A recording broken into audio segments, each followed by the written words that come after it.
But anyways, today is T-minus 2 days until our road trip to all 48 states. It's going to be a crazy trip. So me and Maggie both plan on recording most of our trip and documenting it so you guys could see it and learn from it if you guys plan on doing it yourselves. We're going to pick out a few cool places in every state that we want to see. We're going to try to just pinpoint where we're going to go. We're trying to space out our locations as much as possible, just to cut down on the driving per day. We don't want to have days where we're driving 6 hours and then days where we're driving 1. We're trying to keep it to a few hours a day. There will be some exceptions because a lot of the western states are farmland and things like that, so we're going to have to space out some of it. We plan on going to a lot of national parks. We're going to buy a national park pass to make that more efficient. You can get an annual pass, and since we're going to so many national parks, it makes sense to do that for us. But anyways, more about the trip a little bit. So somebody asked me, like, where are you going to shower? And I thought, wow, that's a really good question.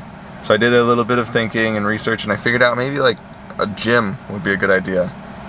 One that's all over the country. So we decided on Planet Fitness because there's so many of them. There's about 700 in the United States alone. So that's at least a couple in every state.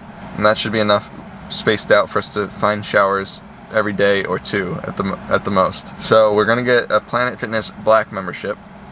We only need one, because with the Black membership you could go to any Planet Fitness in the whole United States, and you could bring a guest every single time. You could bring a guest once a day. So we're gonna be going to the gym a lot, and we are going to be showering at Planet Fitness almost every day, hopefully every day. And then we're gonna use laundromats to do our clothes. We're gonna be sleeping in the car almost the whole time. We have a tent too for when we go to nice places that would be cool to camp at. We could bring the mattress into the tent and sleep in there. But the car is awesome because it is climate controlled. It is really glamping, 100%. We do not have to deal with hot weather in Arizona or places like that. Sure, it might waste like 30 miles at night. That's what it did when it was 90 degrees here. But at night it was about 80. So as long as it's around 80 degrees at night at places like Arizona, I already know it wastes about 30 miles of our battery, which really is not a lot because we could just charge that up in about a minute at a supercharger. But that brings me to supercharging. As you can see on this map here, there are superchargers all over the country. These bright red ones are the ones we could currently reach with our current charge, which is only like 70% of the battery we're charged at. So we could go pretty far with just 70%. As you can see, all of these are all over the place. We don't have to worry about it at all about supercharging. But the thing is, I actually want to try to avoid superchargers as much as possible. And that's because the superchargers really aren't that good for the battery, and they aren't 100% free. I'm lucky that I got 5,000 free miles, so we have 4,000 of those left to use for our road trip. And we're probably going to use those up. But the superchargers aren't the greatest for the car battery, so you shouldn't go from 0 to 100 on a supercharger every day. And they aren't completely free after those 4,000 miles. Like, it might cost $10 to $15 to fill it up from like 0 to 100. So we're gonna try to avoid those superchargers because what's good is I have an app that has all the other types of chargers everywhere, and a lot of them are actually free. A lot of the chargers that aren't superchargers, they charge at like 20 miles per hour, which compared to a superchargers can do 600 miles per hour. But it slows down as you get closer to full.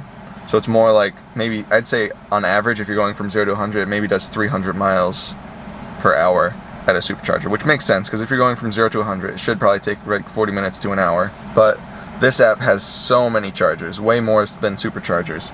The orange ones on the map are the superchargers. For some reason, the green ones aren't loading everywhere, but the green ones are the ones in between the superchargers, and those are just normal chargers.